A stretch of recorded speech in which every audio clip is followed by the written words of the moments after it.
Welcome to my channel. If you're ready to fall asleep, let's start our story. The deep, quiet hours of the night still clung to the ancient stones of the foundry. A heavy, silent cloak woven from the darkness that lingered just beyond the reach of the faint. Flickering oil lamps, their weak flames casting long, wavering shadows that danced like forgotten spirits across the rough-hewn walls. In the packed earth floor, where the air itself seemed to hold its breath, thick with the scent of damp clay and the faint, metallic whisper of aged bronze, waiting patiently in its solid, unyielding form. A profound stillness settled upon everything, a hushed expectation that permeated the very fabric of the building. A sense of slumbering power contained within the inert materials that lay scattered in various states of preparation. Each piece a part of a larger, unspoken promise that would only begin to unfold with the slow, reluctant approach of the new day. The raw ingots stacked neatly against a far wall, absorbed. The minimal light, their surfaces dull and unreflective, holding within them the latent potential of sound, a resonant voice yet to be awakened, dreaming, perhaps, of the grand cathedral spires they might one day adorn, or the quiet, monastic cloisters they would call to prayer. Dust motes, suspended in the heavy air, caught the weak lamplight performing a slow, almost imperceptible ballet, their dance, testament to the passage of time, an endless, gentle swirl that seemed to echo the circular nature of the bell-caster's craft, a cycle of transformation from base metal to sonorous instrument. The cold embrace of the pre-dawn hours held the foundry in its grip, a subtle chill that seeped into the bones, a reminder of the arduous physical labor that lay ahead, the sheer weight of the materials,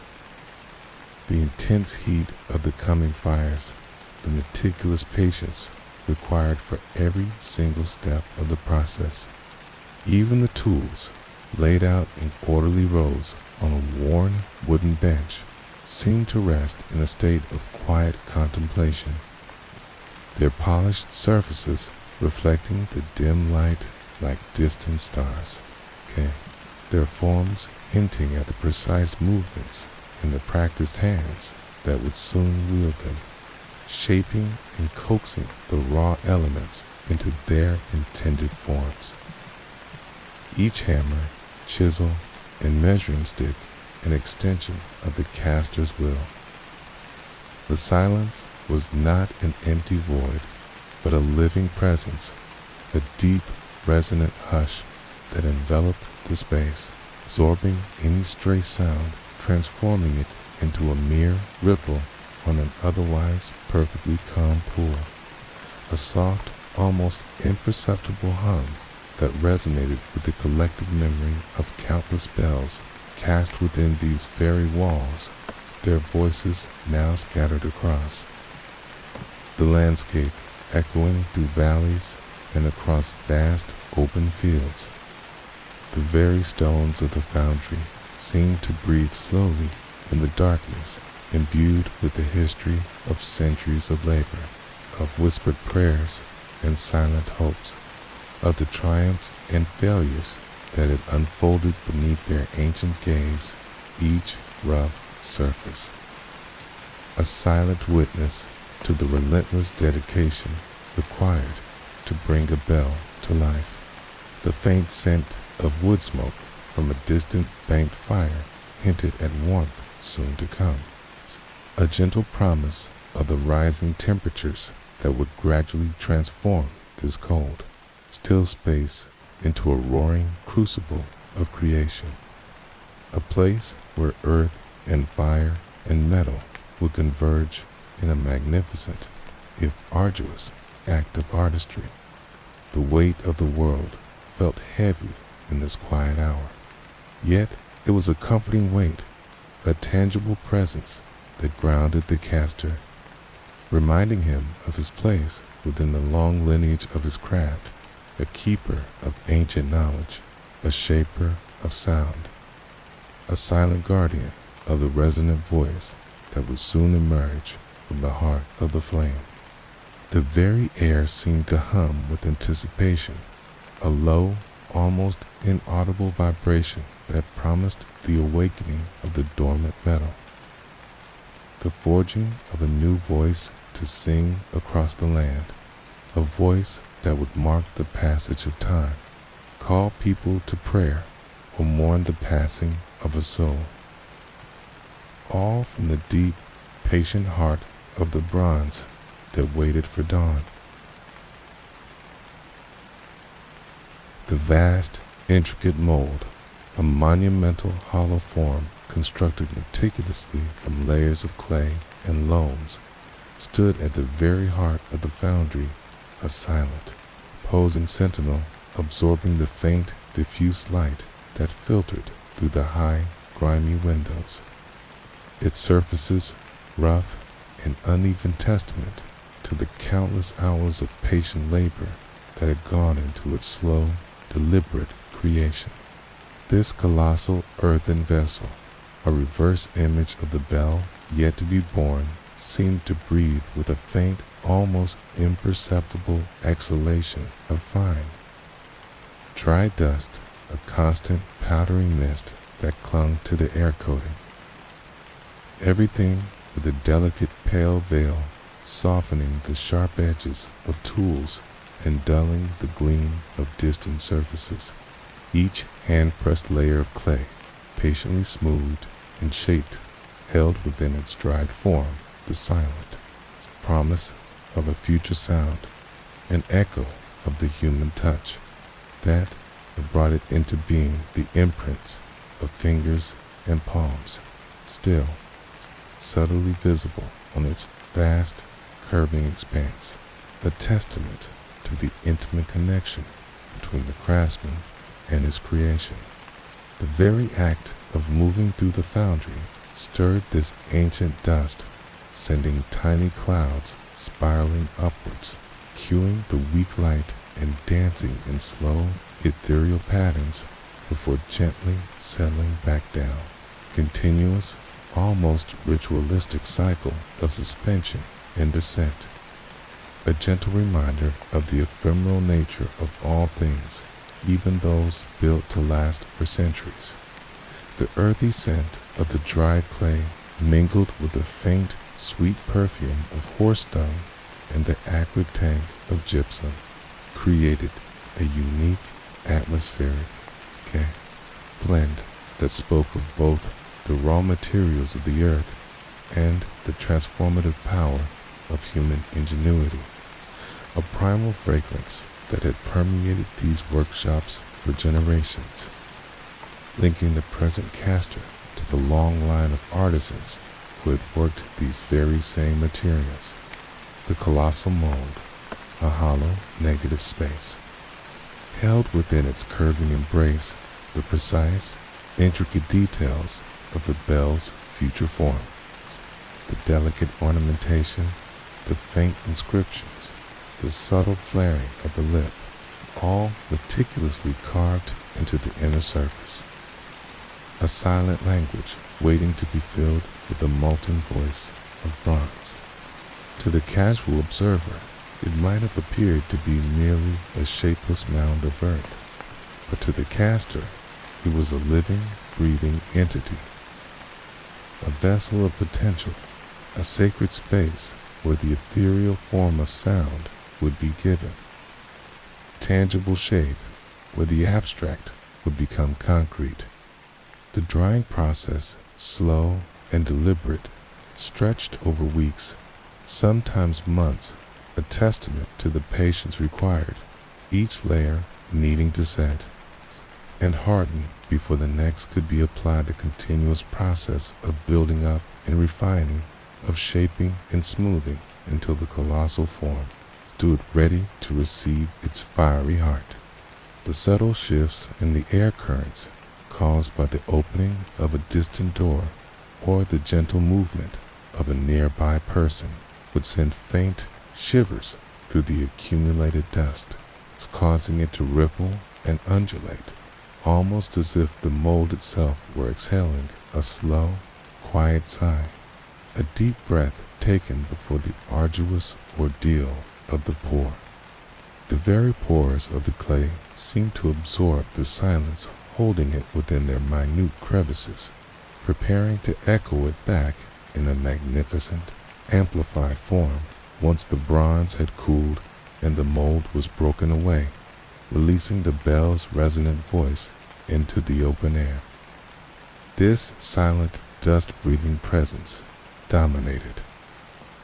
the foundry, a constant reminder of the immense undertaking, the sheer scale of the labor, and the precision required for every single detail,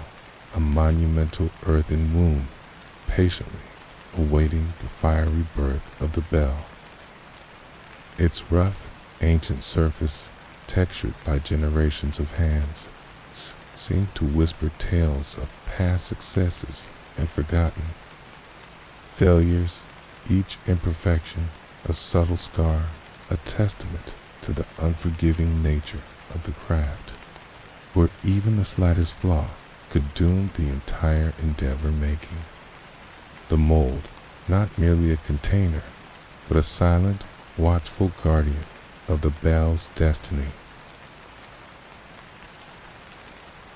The wax model, meticulously sculpted and refined, lay encased within the heart of the clay mold, a delicate, fragile shell of intricate detail,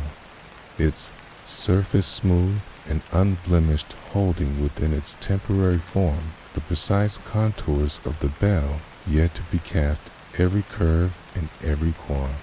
subtle indentation, a testament to the countless hours of patient, concentrated effort that had gone into its creation. This precious waxen twin of the future bell, crafted from a blend of beeswax, its animal fat, and resin, possessed a unique, almost translucent quality in the dim light of the foundry, its edges catching the faint glimmers of the oil lamps, giving it a fleeting, ethereal glow, as if it were already imbued with a subtle inner radiance. The air around it, though still cool, held the faint, sweet scent of the wax, a gentle, organic aroma that spoke of the natural world, a fleeting fragrance that would soon be consumed by the roaring inferno that awaited it. This was the lost wax process, an ancient and alchemical transformation, where the very form of the model was destined to be sacrificed, consumed by the hungry flames, leaving behind a perfect negative space within the hardened clay, a precise void that would then be filled with the incandescent flow of molten bronze. The anticipation of this fiery dissolution was palpable, a silent tension that permeated the workshop, but this was a critical, irreversible step, a moment of profound transformation where the delicate beauty of the wax would be irrevocably surrendered to the destructive power of heat, allowing the unyielding metal to take its place. As the fires were slowly kindled around the colossal mold,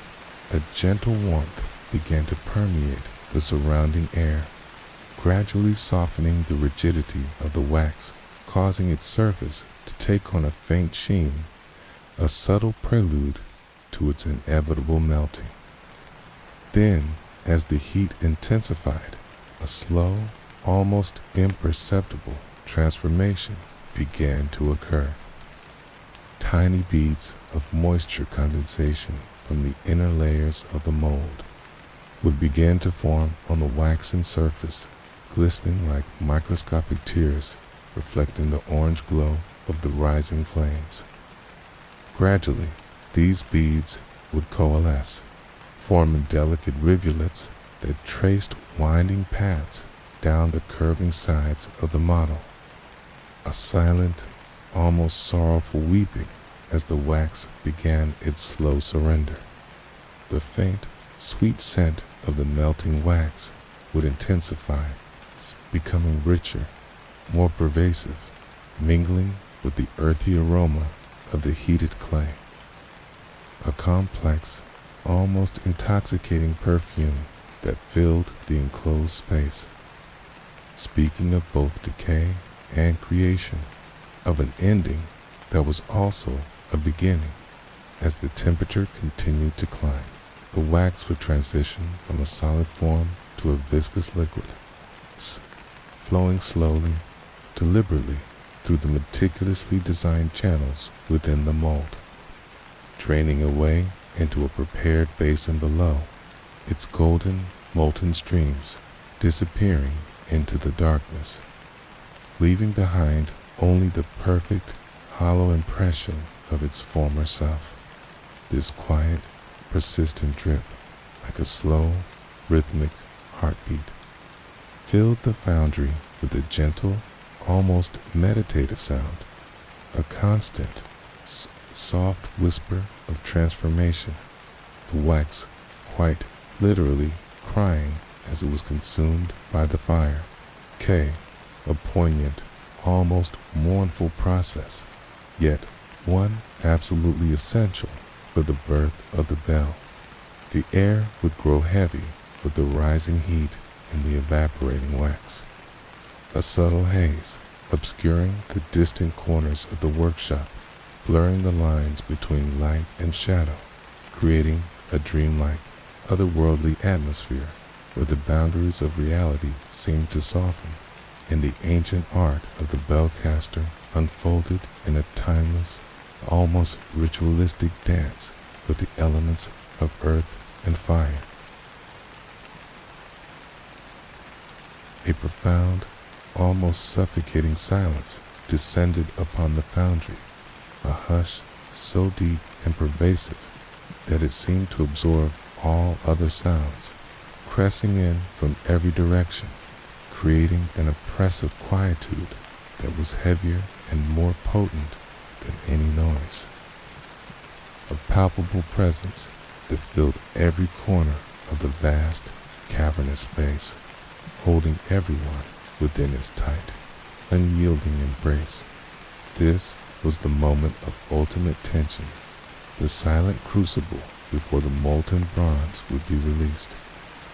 A hushed interval where the air thrummed with unspoken anxieties and the weight of countless expectations, where the success or failure of weeks, even months, of painstaking labor hung precariously in the balance. The great furnace, stoked to an unimaginable heat, glowed with an internal, fierce brilliance, its roaring flames now a contained, muted rumble, a distant, hungry beast patiently awaiting its moment, its fiery breath permeating the very air with an intense, dry heat that felt like a physical presence against the skin, a silent promise of the searing temperatures to come. The air, thick with the lingering scent of burnt wax and heated clay, seemed to crackle with an unseen energy, a vibrant stillness that pressed down upon the caster and his assistants, each person held immobile by the gravity of the impending vent, their movements slow and deliberate, their gazes fixed upon the mouth of the furnace and the giant waiting mold. No casual conversation dared to break this solemn quiet. Any whispered word seemed to dissipate instantly, absorbed by the heavy atmosphere, leaving only the soft, almost imperceptible sounds of the environment, the distant creak of ancient timbers shifting under the immense weight of the roof, the faint, rhythmic drip of water from a hidden leak, the soft rustle of protective clothing as a body subtly adjusted its posture, each sound amplified and then immediately swallowed by the dominant silence. The faces of the casters, visible in the dim reddish glow emanating from the furnace, were grim and focused, etched with a mixture of profound concentration and an underlying current of fear. The knowledge of the immense risks involved pressing heavily upon them, for a single misstep, a tiny flaw in the process, could ruin everything, turning weeks of dedication into a pile of useless solidified metal. Their eyes, wide and unblinking, scanned every detail, searching for any unforeseen anomaly, any subtle sign of impending trouble. Their senses heightened to an extraordinary degree, their ears straining to catch the faintest whisper of a crack from the mold, their noses alert to the slightest change in the air's chemical composition, their bodies tense with a silent readiness for the imminent act. This was a moment of profound spiritual significance, a liminal space between creation and destruction, where the physical world seemed to momentarily recede, and the elemental forces of fire and earth and metal prepared for their powerful, transformative dance, a silent prayer offered up by the caster, a desperate hope that the intricate balance would hold, that the bronze would flow true, and that the bell would emerge whole and resonant from its earthen womb. The very stones of the foundry seemed to hold their breath, bearing witness to this profound, solemn pause, a silent testament to the ancient craft and the enduring human spirit that dared to harness the raw power of the elements, transforming them into a voice that would echo across the land for generations, all within the deep, heavy silence before the pour. After the furious, incandescent rush of the molten bronze had subsided, after the last golden stream had vanished into the waiting maw of the mold, a new, heavy silence descended upon the foundry, one profoundly different from the tension that had preceded the pour, a thick, pervasive quietude permeated by the lingering, acrid scent of sulfur and burnt earth, and filled with a dense, oily smoke that hung suspended in the air like solidified thought, refusing to dissipate, creating an almost dreamlike, ethereal atmosphere. This smoke, a tangible manifestation of the immense heat and the violent transformation that had just occurred, coiled and swirled in slow, serpentine patterns, catching the faint, dull glow of the cooling furnace and the distant, struggling oil lamps, creating shifting, ephemeral forms that danced with an eerie, silent grace. It clung to the rough-hewn walls, coating them with a fine gray film, obscuring the familiar outlines of tools and equipment, lending an almost spectral quality to the workshop, as if reality itself had become softened and blurred by the lingering aftermath of the elemental forces unleashed. The air, heavy with the weight of this smoke, felt thick and unmoving, each breath a conscious effort. The metallic temps of the cooling bronze mingling with the pungent aroma of heated clay, creating a complex, almost intoxicating perfume that spoke of both accomplishment and exhaustion. A deep, pervasive scent that would linger in clothing and hair for hours, a silent, persistent reminder of the day's arduous labor. Within the hazy veil of this smoke, figures moved slowly,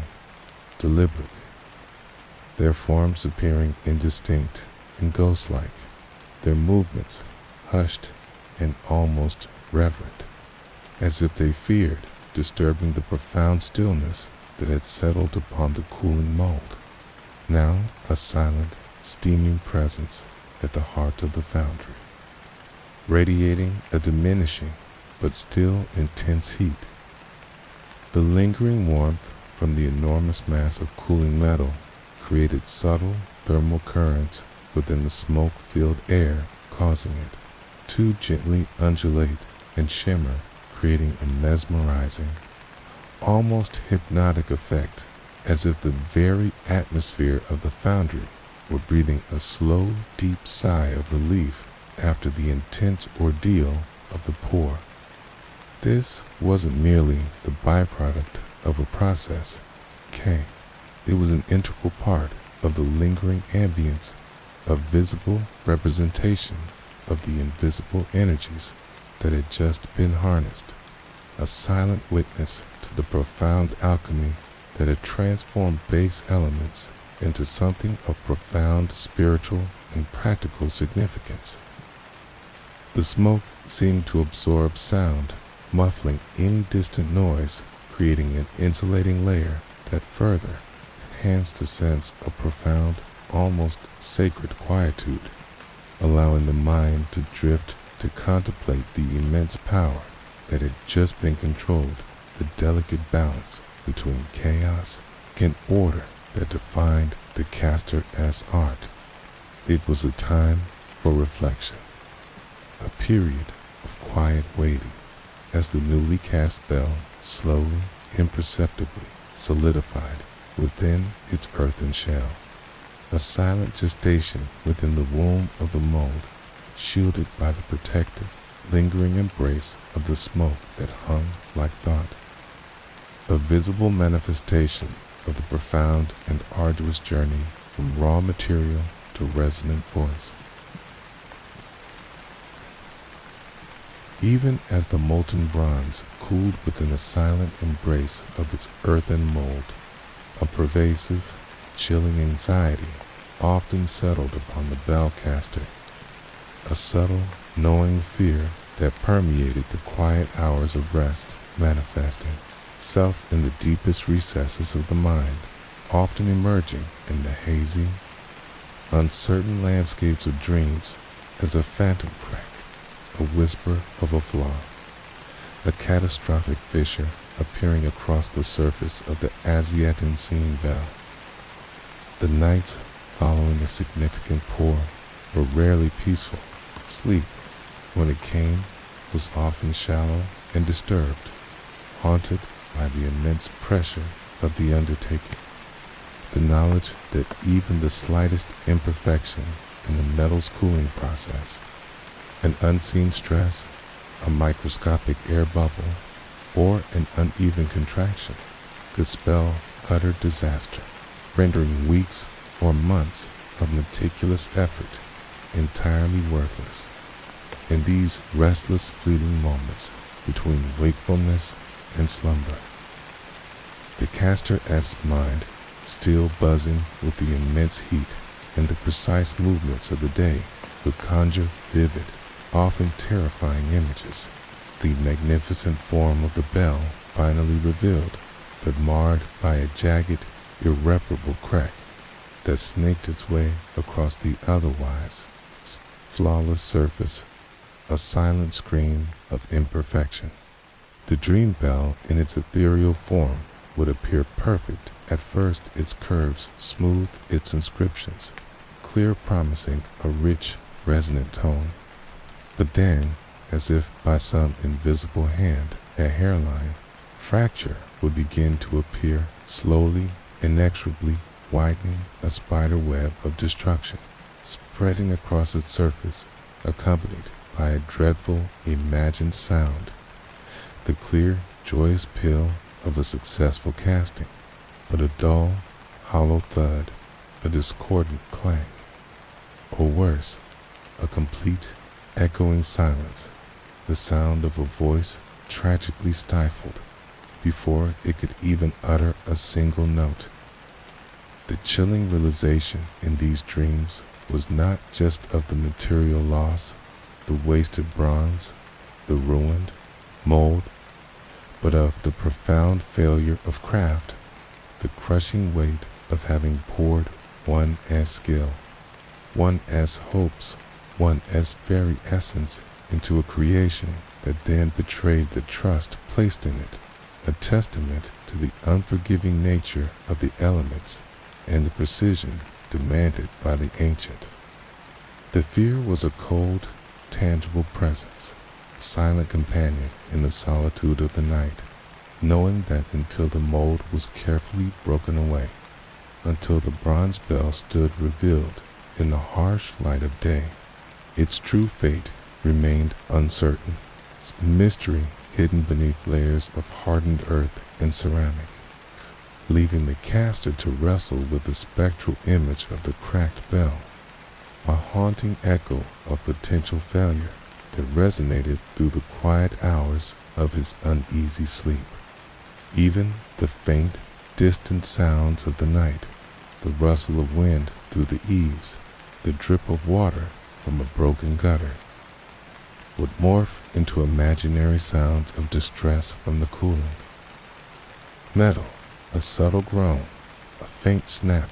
the imagined whisper of a fracturing form, ensuring that true, deep rest remained. Elusive, forever shadowed by the dream of the bell that cracked. Sometimes, despite all the meticulous preparations, the precise measurements, careful tending of the flames, and the fervent hopes whispered into the roaring heat, the very fire itself seemed to resist, to hold back its full power, manifesting a subtle, almost imperceptible defiance in the heart of the furnace, creating a profound, unsettling silence where there should have been the incandescent roar of perfectly molten bronze, ready to flow with an eager, golden surge. This was the fire that refused to speak, a silent, stubborn refusal of the elements to fully cooperate, a profound and frustrating challenge to the caster's mastery, leaving him to confront the baffling mystery of why the metal, despite appearing to shimmer and glow with a proper intensity, simply would not achieve that precise, liquid fluidity, that perfect state of grace necessary for a successful pour. The heat within the crucible would be immense, searing a visible distortion in the air above the melting pot, yet the bronze would cling stubbornly to a thick, viscous state, its surface rippling sluggishly like cooling lava, rather than exhibiting the shimmering, effortless fluidity that signified its readiness. Conic, the color, instead of a brilliant, almost blinding golden white, might remain a dull, deeper orange, the telltale sign that the temperature, though high, was just shy of the critical point where the metal would truly surrender its solid form and become a perfect, free-flowing liquid. The caster, attuned to the subtle language of the flame and the metal, would watch with growing apprehension, his brow furrowed, his breath held, sensing the silent refusal, the inexplicable reluctance of the bronze to fully transform. Attempts to stoke the fires higher, to add more fuel, to adjust the airflow, would sometimes yield only a temporary, reluctant surge of heat, quickly followed by a return to that stubborn, unyielding viscosity, as if the metal itself possessed a silent will, a profound disinclination to yield to human command. This was a moment of profound vulnerability for the caster, a confrontation with forces far beyond his complete control. A stark reminder that even with all his skill and experience, the ultimate success of the pour rested upon the capricious whims of nature, the delicate balance of heat and material, The air in the foundry would grow heavy with unspoken tension, the silence of the unmoving bronze amplified by the frustration and despair that began to settle in. A deep, unsettling quietude that was far more unnerving than the thunderous roar of a successful casting, for it signified a battle lost before it had even truly begun. The fire's silent refusal, a harbinger of a casting that could never achieve its full potential, a bell destined to be flawed. If it emerged at all, a stark monument to the power of the elements to simply refuse to speak. And then there were the times, mercifully few, but deeply scarring, when the arduous labor, the fervent hopes, and the immense concentration culminated, not in the clear, resonant voice of a new bell, but in a profound, heartbreaking silence, a desolate quietude that spoke of failure, of shattered dreams, of the bell that once freed from its earthen womb would forever remain mute, the cast that never rang. The unveiling, a moment usually filled with a tense anticipation, would instead be met with a collective, horrified gasp as the layers of the mold were slowly, painstakingly chipped away, revealing not the gleaming, perfect form that had been so carefully envisioned, but a distorted, broken, or fatally flawed mass of bronze, its surface marred by gaping cracks, large air pockets, or an incomplete, malformed shape, a silent testament to some unseen error in the casting process. The vibrant golden sheen of a successful bell would be replaced by a dull, mottled patina, its texture uneven, its contours warped, a physical manifestation of the imperfections that had doomed its voice before it even had a chance to speak. There was no clapper to strike, no hammer to awaken its song, for its very form was a pronouncement of its eternal muteness, a heavy, lifeless lump of metal that absorbed light rather than reflecting it, a monument to a profound and crushing disappointment. The air in the foundry, usually filled with the distant echoes of new sounds, would be heavy with an almost palpable sorrow, a collective sigh of despair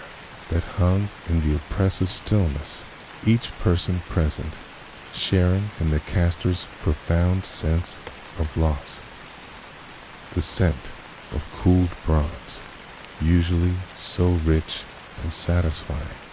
would now carry a bitter tang, a reminder of the wasted material, the squandered effort, the silent promise of a voice forever unfulfilled. The very weight of the failed casting felt different, heavier, imbued with the crushing burden of its silence, a contrast to the lively vibrancy of a bell that sang. There would be no celebratory shouts, no testing strikes, no joyous peals resounding through the workshop. Instead, only the hushed,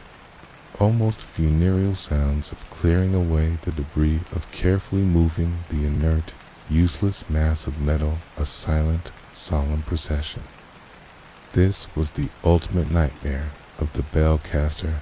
the grim reality of a craft still dependent on the precise alignment of countless variables, where even the slightest deviation could render a magnificent object utterly voiceless, forever condemned to a profound, indefinite silence, a cast that would forever remain a heavy, melancholy monument to a voice that was meant to be but never rang. The boy, no older than 7 or 8, his small frame almost swallowed by the rough, ill-fitting, his tunic moved with a quiet practiced determination through the dimly lit corridors of the monastery. Foundry, his bare feet padding softly on the cold, damp earth floor, carrying with an almost sacred care a small, still damp clay mold carefully cupped in his small, calloused hands. Its weight surprisingly substantial for its size, hinting at the dense, earthy material it comprised. Its name, long forgotten by the turning of centuries, might have been Ilara or Thomas. It's a simple given name lost to the mists of time, but its purpose, even at that tender age, was clear and unwavering: to assist, to learn, to absorb the ancient rhythms of the craft, to become an almost invisible extension of the master caster, with a silent, diligent shadow moving through the vast, echoing space. The air around him was always thick with the scent of damp clay wood smoke and the faint metallic temps of bronze, a unique atmospheric blend that had seeped into his very being, forming the indelible backdrop of his earliest memories, shaping his understanding of the world. He understood with a simple, innate wisdom that transcended his years the profound importance of his task, however small it seemed, knowing that even this delicate mold, destined for a tiny handbell or a simple chancel chime, required the same meticulous attention and care as the colossal molds destined for grand cathedral bells. His small, steady steps were an unconscious mimicry of the older, more experienced apprentices. His back straight, his gaze fixed ahead, his small shoulders braced against the gentle swaying of the damp clay, a constant, fragile reminder of its delicate nature. The faint, flickering lamplight cast long, wavering shadows that danced around him, transforming familiar shapes into fleeting, monstrous figures. Yet the boy felt no fear, only a deep sense of purpose, a quiet reverence for the solemnity of the place and the profound artistry unfolding within its ancient walls. He often passed the colossal, silent forms of the larger molds, standing like sleeping giants in the vast, echoing spaces, their sheer size and intricate details filling him with a mixture of awe and a quiet, budding ambition, a distant dream of one day creating such magnificent forms himself. The weight of the mold in his hands was a comforting, familiar presence, a direct connection to the raw, transformative power of the earth, a tangible link to the magic that would soon transmute its humble clay into a vessel for pure sound.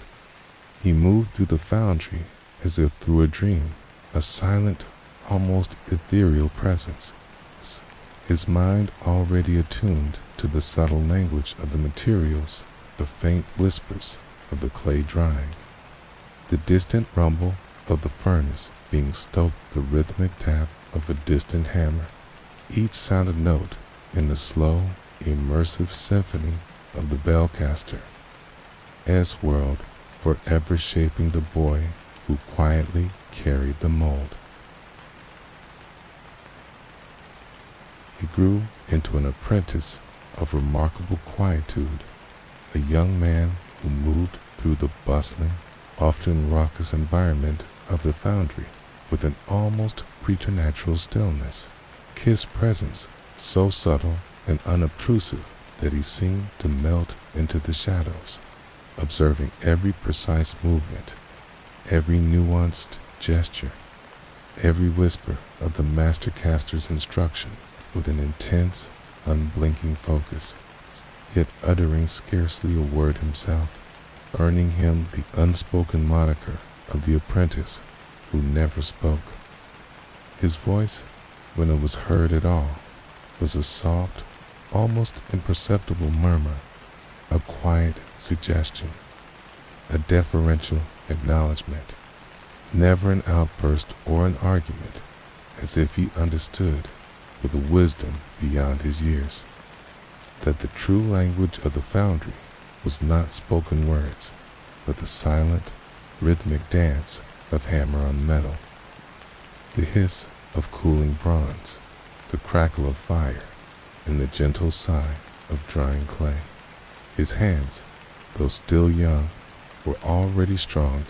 and remarkably nimble, capable of executing intricate tasks with a delicate precision that belied their apparent lack of experience,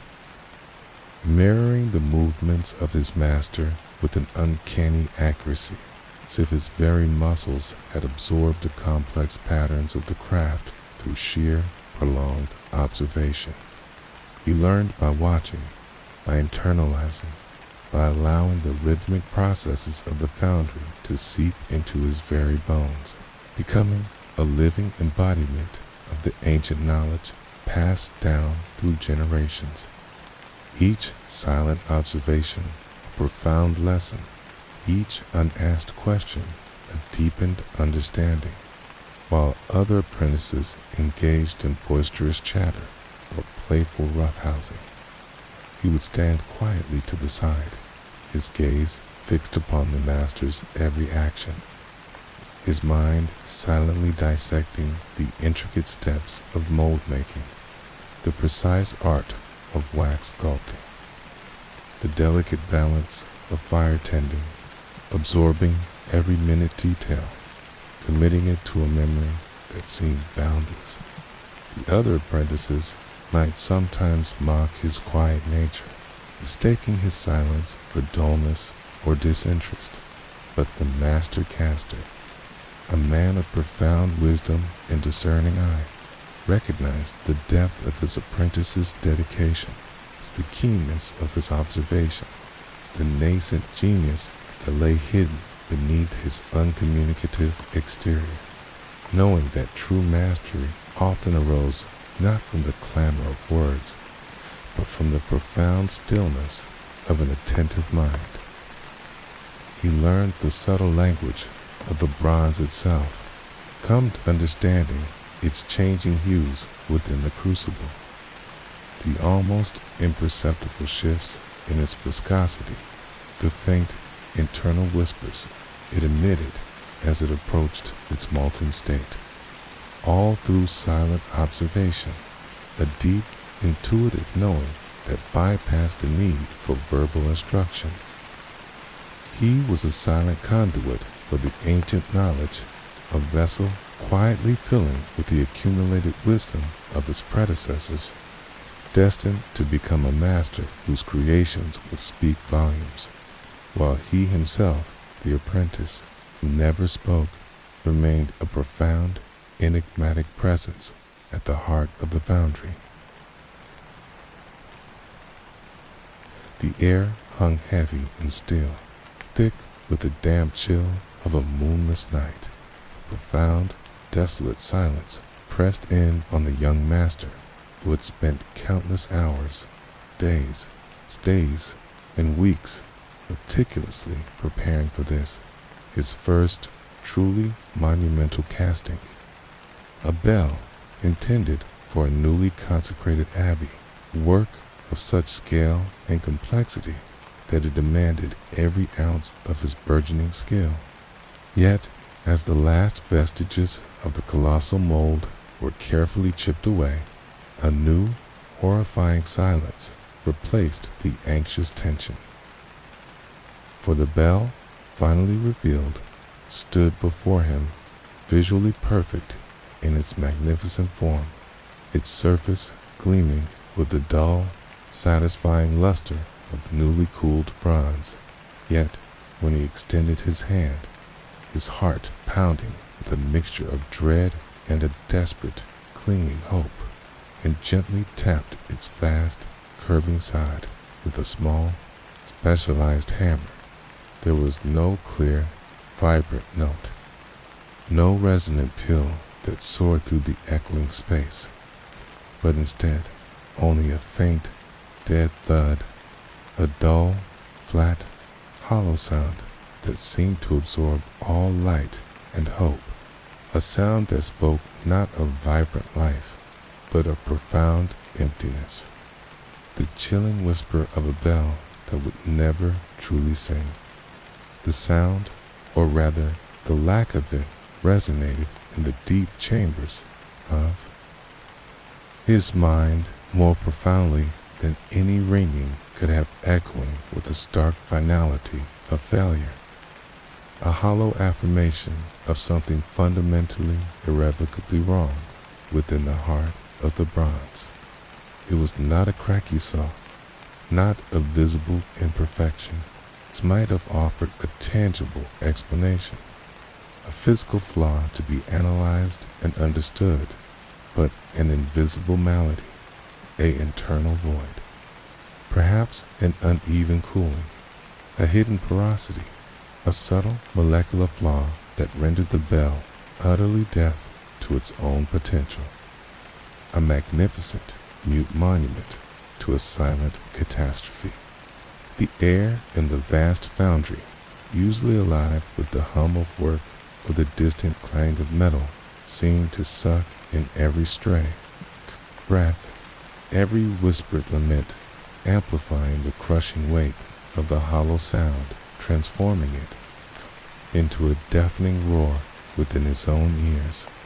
The heavy, metallic temps of the bronze,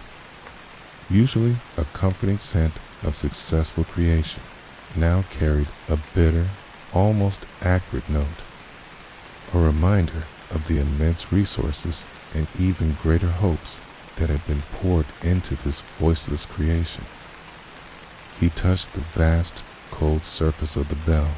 feeling its perfect, smooth contours, yet knowing with a crushing certainty that this beauty was but a hollow shell, a deception, a vessel designed for sound that would never articulate a single note. The weight of the world and the immense responsibility of his craft pressed down upon him a silent burden in the overwhelming quietude of the night, as he stood alone in the vast space, listening, not to a grand resonance, but to the haunting, profound echo of the hollow sound, a sound that would forever mark him a silent lesson, etched, into the very core of his being, shaping his future work with an even greater reverence for the capricious nature of the elements and the fragileness of every casting. Years later, after countless hours of silent introspection, of meticulous re-examination of every stage of the casting process, of subtle adjustments to the clay mixtures, to the wax formulations, to the precise temperatures of the furnace, and to the delicate timing of the pour, a new, profound moment of truth arrived in the heart of the ancient foundry, a moment that would forever define his mastery and erase the haunting echo of that previous crushing failure. For when the great bell, tended for the new spire of the grand cathedral, was finally revealed, gleaming with an almost unearthly brilliance from its earthen prison, and the master, with a breath held tight in his chest, brought the massive clapper into contact with its vast, curving side. The sound that erupted was not merely a note, but a resonant force, a profound, unyielding wave of pure, crystalline tone that seemed to not only fill the vast, echoing space of the foundry, but to penetrate the very fabric of the earth. A majestic, soaring sound so impossibly deep and powerful that it felt as if it could shatter stone. The initial impact was a physical sensation, a deep vibration that resonated through the floor, up through the very soles of the feet and into the bones, an almost overwhelming, physical manifestation of sound, a tangible wave of energy that vibrated in the air, causing the dust motes to dance wildly in the shafts of dim light and sending a shiver through the ancient stones of the building itself. It's a profound tremor that seemed to acknowledge the immense power unleashed. Then the tone unfurled, slowly, majestically, a vast, complex tapestry of harmonics, each note perfectly balanced, each overtone singing in harmonious accord. A pure, resonant voice that expanded outward in ever-widening circles, pushing against the boundaries of the space, soaring upwards towards the vaulted ceiling, and then, possibly, seeming to penetrate the very foundations of the building, vibrating through the solid earth beneath, causing a faint, almost imperceptible tremor in the distant landscape. It was a sound that seemed to defy the limitations of mere metal. Transcending its physical form, imbued with an almost spiritual presence, a living voice that spoke of mastery, of perseverance, of the triumph of human ingenuity over the stubborn resistance of raw elements. The air crackled with its lingering presence, the profound resonance persisting for what seemed an eternity, a shimmering, invisible echo that resonated in the very depths of the soul, leaving an indelible imprint of its magnificent power. This was the tone that shattered stone, not with destructive force, but with a profound, pervasive vibration that seemed to awaken the very essence of the ancient materials. A living testament to the master's profound connection to his craft, a sound that spoke of a true, unwavering voice, one that would echo through the ages, forever silencing the memory of the hollow thud, placing it with an enduring, majestic song. Throughout his long and illustrious career, spanning countless successful castings, the master bellmaker held within the deepest chambers of his mind a collection of profound, unspoken secrets, subtle nuances of his craft, curiously refined techniques, and intuitive understandings of the bronze and the fire that had been painstakingly gathered over decades of tireless dedication, passed down not through written texts or spoken instructions, but through the silent, almost imperceptible transfer of knowledge from master to apprentice, deeply embedded within the very rhythm and practice of his hands. Secrets that, upon his eventual passing, would quietly, inevitably, be carried with him into the stillness of the earth, dissolving into the fine gray ashes that remained after his work was done. These were not grand revolutionary discoveries, but rather 1,000 tiny interconnected details, the precise moment to add the final, secret alloy to the melting bronze to achieve a particular desired resonance. The subtle, almost imperceptible tremor of the mold that indicated an optimal drying process. The exact shade of molten metal that signaled the perfect pouring temperature. A hue that shifted too quickly for the untrained eye to discern. The delicate rhythm of the stirring rod that prevented impurities from settling. The particular type of clay sourced from a hidden ancient vein that yielded the most resilient molds. The faint, almost silent whisper of air currents around the cooling bell that dictated its internal molecular structure. These were the intangible whispers of his mastery, the nuanced understandings that transcended mere instruction, chaos passed on through shared experience, through the quiet observation of his apprentices, who watched his every movement with fervent attention, hoping to catch a glimmer of the elusive knowledge. He never articulated these secrets in words, for they were woven into the very fabric of his being, an intrinsic part of his practiced movements. His instinctive reactions, his profound empathy for the raw materials he shaped, they were the silent language of his genius, the accumulated wisdom of a lifetime spent in silent communion with earth, fire, and metal. And so, when the time came for his final rest, after his hands had shaped their last bell and his eyes had witnessed their last pour, these profound, unwritten secrets did not vanish entirely, but rather dispersed, scattering like the fine, almost invisible dust of the foundry, settling back into the earth, from which they had originally sprung, mingling with the very ashes of his life's work, becoming one with the ancient ground,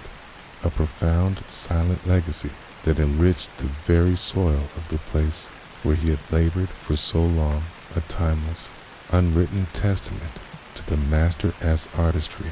a silent secret held forever in the ashes.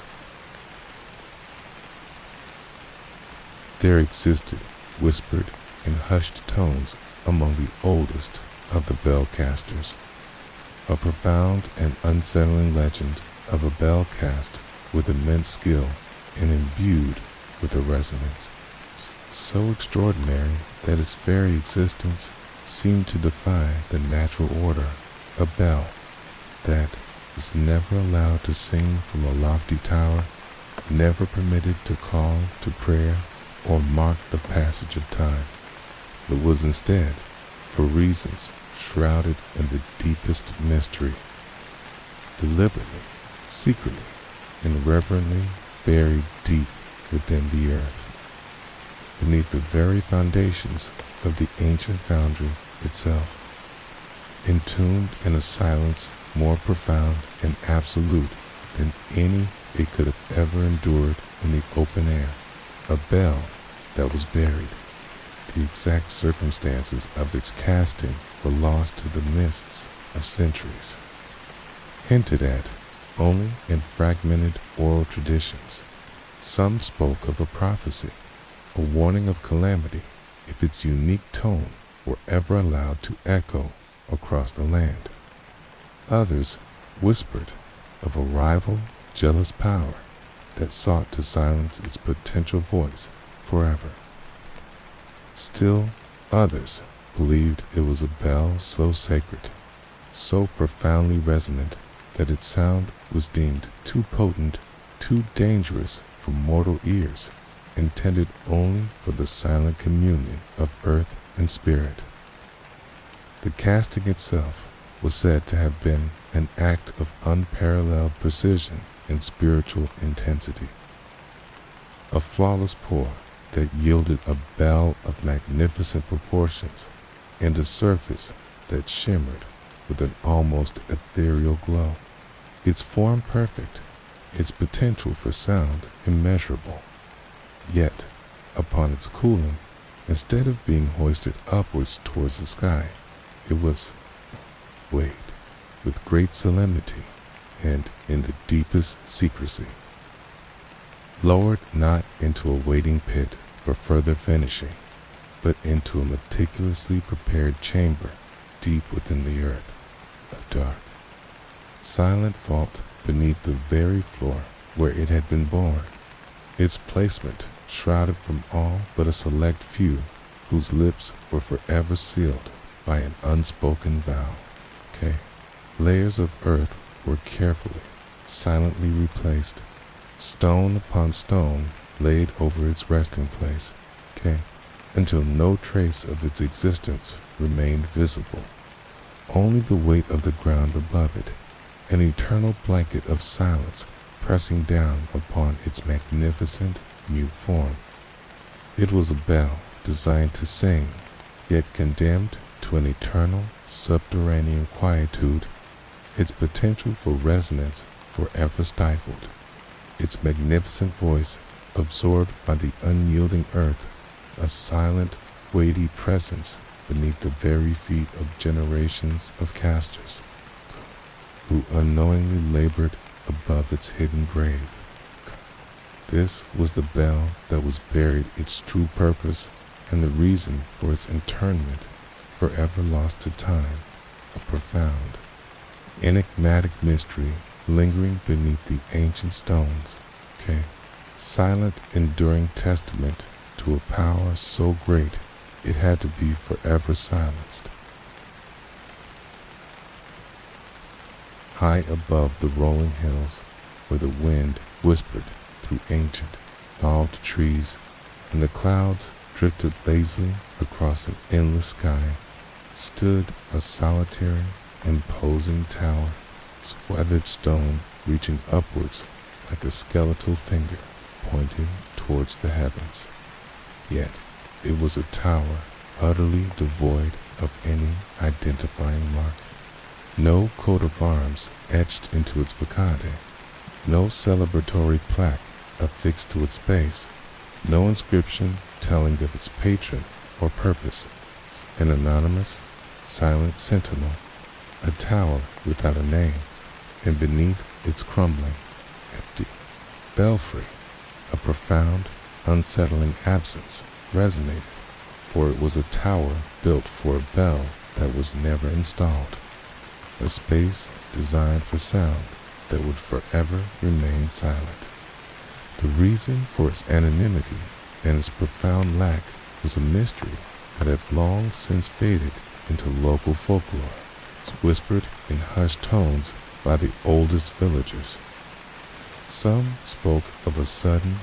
devastating plague that had decimated the community before the bell could be cast. Others murmured of a bitter feud between rival noble families, halting the project mid-construction. Still, others believed the bell itself, though cast, had been lost at sea or stolen by unseen forces, leaving the tower forever incomplete, a testament to unfulfilled ambition. Its graceful, soaring lines spoke of a grand design, of aspirations towards communal pride and spiritual devotion, yet its stark, unadorned presence and the chilling emptiness of its belfry imbued it with a profound sense of melancholy, a silent lament for the voice it was destined to contain but never received. The wind, whistling through the empty arches of its belfry, created a mournful, hollow sound, a spectral mimicry of the bell that should have been, a haunting echo of a song that was never sung, a silent, ethereal reminder of its profound lack. Birds, nesting in the nooks and crannies of its ancient stone, would sometimes alight on the very beam where a massive bell should have hung. Their light weighed a stark contrast to the colossal bronze that was meant to fill that space. Their soft chirping, a faint, fleeting sound against the immense, enveloping silence. Tower stood as a silent monument to an unfulfilled purpose, a testament to the unforeseen turns of fate, a grand gesture left tragically incomplete its very existence, a poignant, enduring question mark against the backdrop of the shifting seasons. Generations had passed beneath its shadow, gazing up at its empty belfry, contemplating the profound silence that emanated from its height, forever wondering about the bell that was meant to be, the voice that would have rung out across the valley, a voice that remained forever, muted within the enduring silence of the tower without a name. Far from the bustling centers of power, nestled deep within a forgotten valley where ancient force encroached upon crumbling ruins, stood the remnants of a tiny, long-abandoned chapel. Its roof long since collapsed, its walls slowly surrendering to the embrace of moss and ivy. And within its desolate, silent confines, almost entirely swallowed by the encroaching earth, lay a small, weathered bell. Its bronze surface pitted and green with centuries of exposure. Its wooden clapper long decayed, its mounting mechanism rusted into immobility. A bell that, on one solitary, ephemeral moment, produced a final, profound ring that no one heard. This bell had once called a small, devout community to prayer, its modest voice echoing through the quiet valley, marking the rhythm of their humble lives, until, with the passage of time and the slow creep of depopulation, the community dwindled, the chapel fell into disuse, and the bell, its purpose faded, gradually succumbed to the relentless advance of nature. It lay undisturbed for generations, a silent, heavy presence, its metal heart holding within it the ghost of countless past pills, waiting patiently in its quiet decay. On a particular, unrecorded afternoon, when the air was thick with the scent of damp earth and decaying leaves, and a soft, persistent rain had fallen for hours, saturating the ground and loosening the ancient stones, a profound, yet gentle tremor subtly shook the valley. It was not a violent upheaval, but a deep, slow undulation of the earth, perhaps a distant landslide, a settling of ancient strata, or simply the gradual, almost imperceptible shifting of the land itself. And in that precise, fleeting moment, as the ground beneath the chapel groaned and shifted the ancient bell, dislodged by the subtle tremor, its rusted mountings finally giving way, tilted ever so slightly, causing its now loose metallic tongue, corroded and fragile, to brush for one solitary momentous instant against the inner surface of its vast, curving body. From this unexpected, fleeting contact in that profound moment of subterranean motion, there escaped a single, incredibly faint, yet perfectly resonant tone, a soft, ethereal chime that was barely audible even to the surrounding stillness, a ghost of its former voice, a fleeting whisper of bronze across the damp, ancient air. It was a true, pure note, the very last sound it would ever produce, a final, poignant echo of its lost purpose. But there were no human ears to receive it, only the whispering leaves of the ancient trees, the soft patter of the lingering rain, the silent, watching moss, and the unhearing ancient stones bore witness to its ethereal, final utterance. The sound, a final, unobserved exhalation of its metallic soul, dissipated instantly into the vast, indifferent silence of the valley, leaving no trace, no memory, only the profound, enduring stillness. The final ring that no one heard, a silent testament to the impermanence of all things, even the resonant voice of a bell. Deep within the overgrown ruins of what was once a bustling, vibrant medieval foundry, is now merely a hollowed-out shell of crumbling stone and encroaching wild vegetation, lay a profound, almost archaeological scar upon the earth. A vast, sunken depression, its edges softened by centuries of fallen leaves and accumulated soil.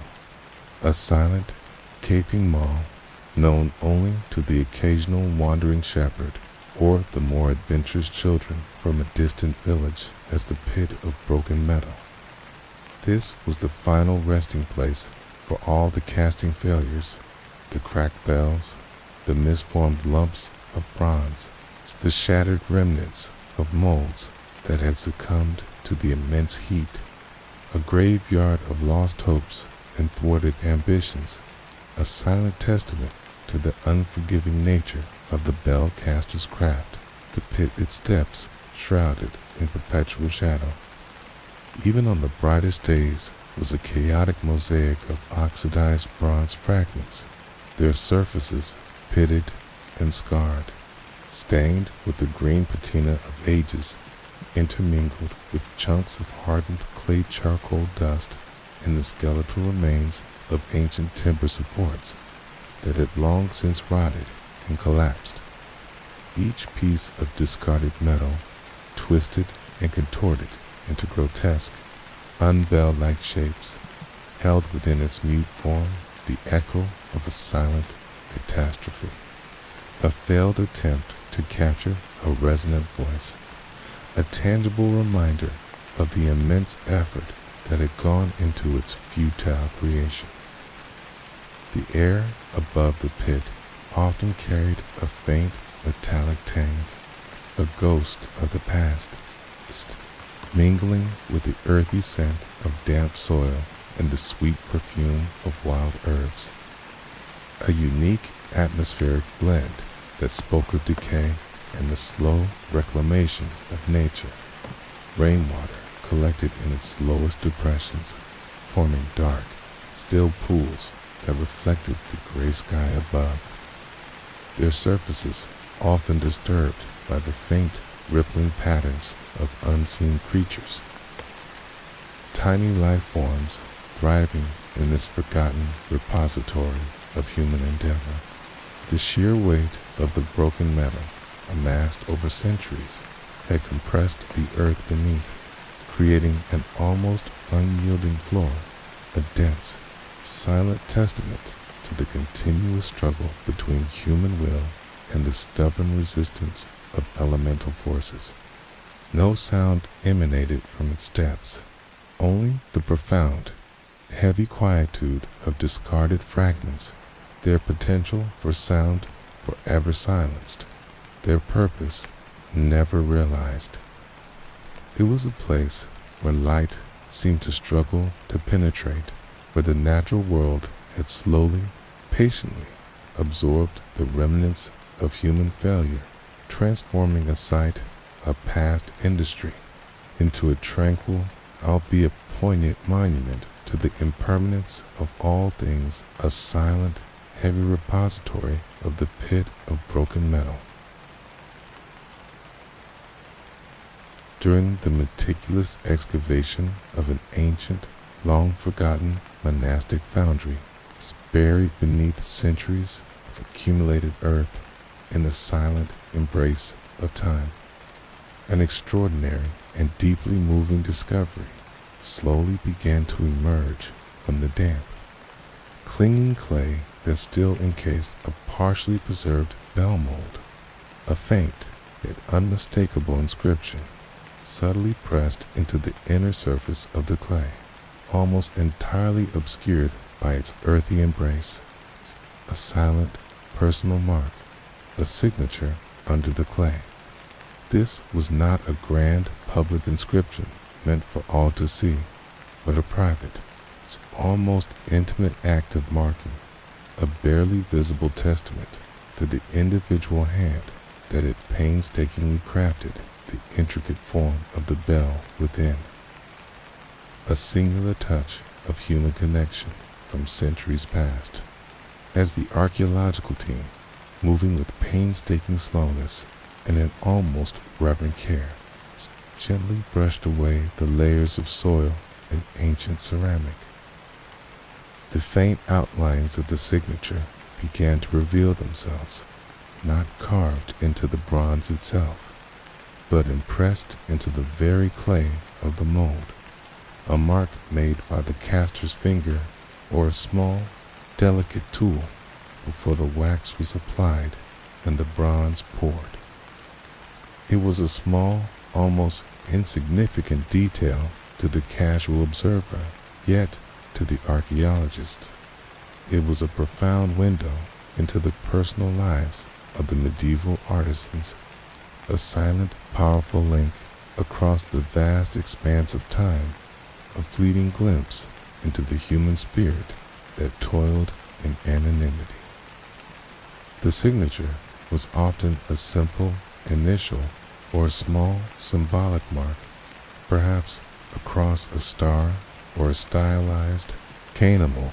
a silent plea for recognition in a world where individual craftsmen were often subsumed by the collective identity of their guild or their monastery. The discovery evoked a profound sense of connection, a sudden, vivid imagining of the caster themselves,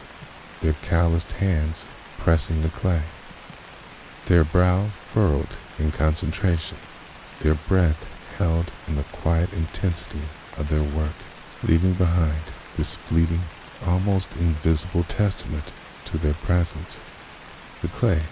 usually thought of as merely a utilitarian material, now became a sacred canvas bearing the intimate mark of its creator, a whisper from the past that resonated with a quiet power. This signature under the clay was a silent conversation between centuries, a momentary bridge across the vast gulf of time, allowing a glimpse into the individual artistry and the quiet humanity of a forgotten master. Its humble mark has survived the immense pressure of the pour, the searing heat of the bronze, and the relentless march of centuries, waiting patiently to be rediscovered, a profound and touching testament to a life lived in quiet. Dedication to the creation of sound. Among the most perplexing and haunting discoveries made within the silent depths of excavated medieval sites are the remnants of bells that, despite appearing structurally intact and bearing all the hallmarks of meticulous craftsmanship, stubbornly refuse to yield any semblance of a clear, sustained resonance, their forms perfect, their surfaces unmarred, yet when struck, they produce only a dull, dead thud, or a brief, celt clang that dissipates instantly, leaving behind an oppressive, echoing silence. A profound and unsettling mystery known as the bell without an echo. These mute artifacts, unearthed from the dusty layers of centuries, often present a riddle that confounds modern metallurgists and historians alike, for their composition appears to be correct, their dimensions seemingly perfect, yet they possess an inexplicable internal void, a fundamental lack of the very quality that defines their purpose, the ability to resonate, to sing. The surface of such a bell, when brought into the light after its long slumber, might gleam with the dull luster of aged bronze, its inscriptions clear, its curves graceful, giving every outward appearance of a successful casting. Yet the hidden flaw, whatever its nature, lies deep within its metallic heart, an unseen imperfection that renders it eternally voiceless. The air around such a discovery often seems to thicken with an almost palpable sense of melancholy, a quiet sorrow emanating from the bell itself, as if it mourned its own profound inability to fulfill its destined purpose,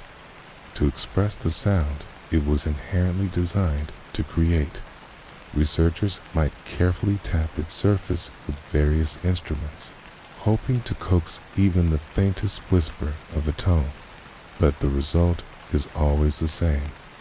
a profound, deafening silence, an absorption of energy.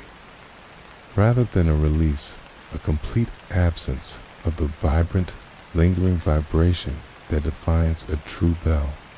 The absence of an echo is not merely a lack of sound.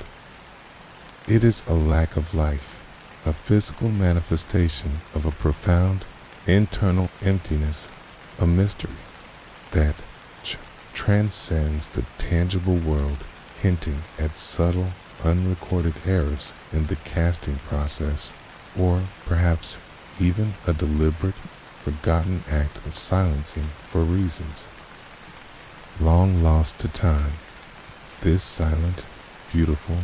yet utterly voiceless artifact stands as a poignant reminder of the intricate and unforgiving nature of the bellcaster-esque art,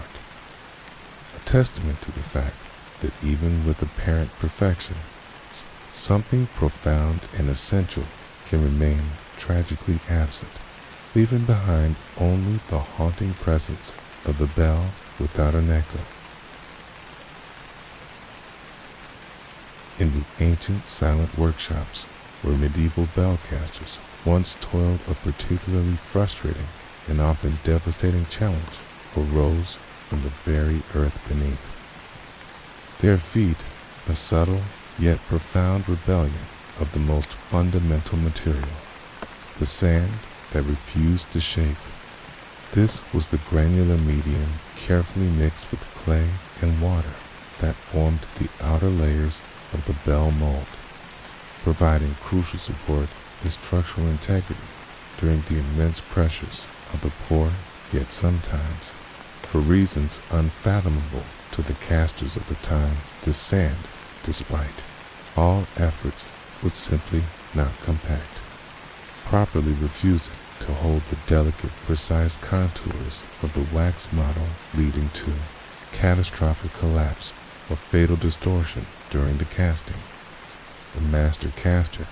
his hands imbued with centuries of accumulated knowledge, would meticulously select and prepare the sand, sifting it for impurities, mixing it with precise proportions of loam and binder, pressing it firmly around the intricate wax model, trusting in its inherent ability to hold its form under pressure. Yet, on certain fateful occasions, a subtle, almost imperceptible resistance would emanate from the granular material. It would feel too loose, too crumbly, or, paradoxically, too dense and unyielding, refusing to be coaxed into the exact, intricate shape required. The caster might spend hours, days even, painstakingly tamping and pressing, smoothing and refining, yet the sand would subtly shift, tiny particles stubbornly refusing to interlock properly, creating hidden voids or weak points that, unseen, would silently doom the entire endeavor. This was a battle of wills between man and earth, a profound test of the caster's patience and intuition, for the flaw was often invisible, a latent weakness waiting for the searing heat and immense pressure of the molten bronze to finally reveal itself in a catastrophic rupture. The scent of damp sand, usually a comforting and familiar aroma, would instead carry a faint, bitter tang of frustration, a silent warning of the coming failure. When the pour finally occurred, if it occurred at all, the sand, unable to withstand the overwhelming force, would give way with a sudden, dreadful hiss, allowing the molten bronze to burst through, a fiery, uncontrolled eruption that instantly ruined the casting, leaving behind a chaotic, solidified mess of metal-infused earth, a tangible monument to the sand that had refused the shape. The quiet despair that followed such an event was immense, a crushing weight of lost effort and wasted material, a stark reminder of the capricious nature of the elements and the profound fragility of even the most meticulously planned endeavors in the ancient art of the bellcaster. Beneath the weathered, moss-covered stones of a small, medieval chapel, long since abandoned and slowly crumbling into the embrace of the surrounding forest lay a profound and silent secret. A hidden world, unearthed only by chance during a slow, meticulous archaeological survey, the forgotten foundry beneath the chapel. This was no ordinary workshop, but a sacred, subterranean space carved directly into the bedrock, its existence obscured for centuries, hinting at a period when the casting of bells was considered not merely a craft, but an intensely spiritual act, deeply intertwined with the sacred rituals of the church. Its very location speaking of a profound, almost mystical connection between the earth, the spirit, and the creation of sacred sound. The air in this subterranean chamber was thick with an ancient, earthy scent, mingled with the faint, lingering aroma of burnt wood and oxidized bronze, unique atmospheric blend that spoke of centuries of silent labor and fervent prayer. The walls, rough-hewn from the living rock, bore the faint, almost ghostly imprints of forgotten tools, the smooth abrasion of countless hands, and the faint, shimmering blackness of ancient soot, testament to the immense fires that had once roared within its depths. What distinguished this foundry was not its size, but its profound sense of intimacy, its close proximity to the hallowed ground above, as if the very vibrations of the church services had seeped downwards, blessing the raw materials and the hands that shaped them. Fragments of ancient molds, their clay forms still bearing the faint. Intricate patterns of lost bell designs lay scattered on the damp earth floor, silent witnesses to a forgotten era of intense spiritual dedication. Tools remarkably preserved by the cool, stable environment lay half buried in the soil. Their forms, speaking of the tactile connection between the caster and his craft, their metal surfaces gleaming faintly in the artificial light, as if still awaiting the touch of a human hand. The very silence of the forgotten foundry beneath the chapel was different from the silence of other ruins. It possessed a deeper, more resonant quality, as if it still held the echoes of whispered incantations of fervent prayers, offered up to guide the flow of molten metal, of the quiet, almost reverent hum of the casting process. It was a place of profound contemplation, secret crucible where earth and spirit converged, where raw elements were transformed into voices that would call souls to salvation,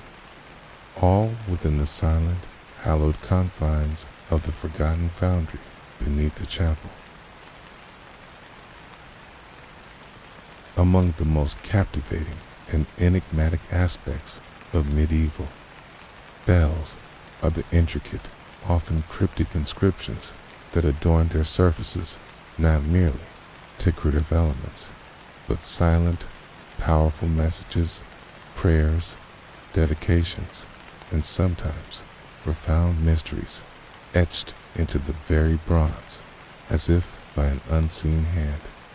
appearing with a mystical precision that often led to the belief that these were inscriptions that wrote themselves, imbued with an otherworldly wisdom. These weren't simply carved or engraved after the casting. Rather, they were meticulously impressed into the wax model before the mold was made, meaning their flawless emergence from the fiery pour was a testament to both extraordinary skill and a deep, almost spiritual belief in the guiding hand of a higher power. The words, phrases, or symbols were often Latin, sometimes Old French or local dialects, rendered in exquisite, flowing script, sometimes adorned with delicate florets, animal figures, or human representations. They frequently included devotional phrases,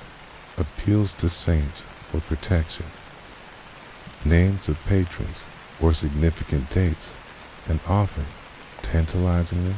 the name of the master caster himself, a rare, personal acknowledgement